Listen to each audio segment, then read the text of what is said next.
Обелваме морковите и ги нарендосваме и нея по същия начин. Червеното зеле. Нарязваме и нарендосваме. И нарендосваме, докато се получат ето такива дребни зеле.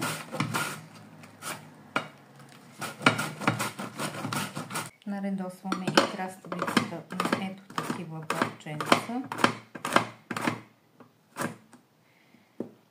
Ето такива парченца. И ето така се получават нарендосаните продукти.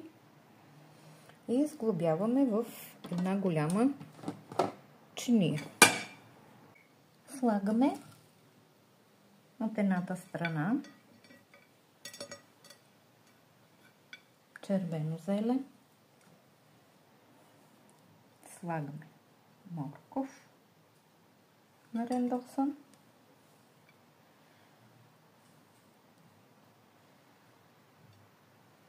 до него от тази страна слагаме бяло зеле,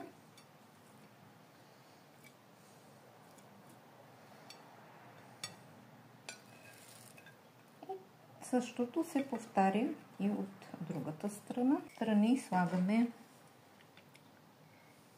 половинки от краставица.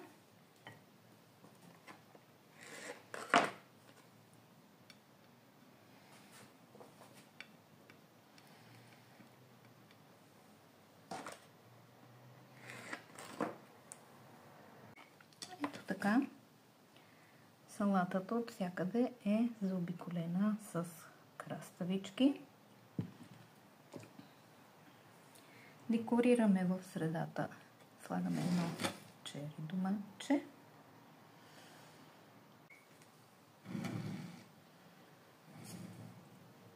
Ето така.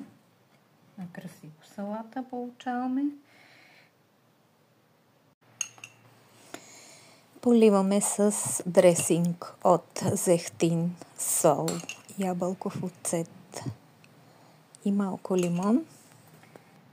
Приятен апетит!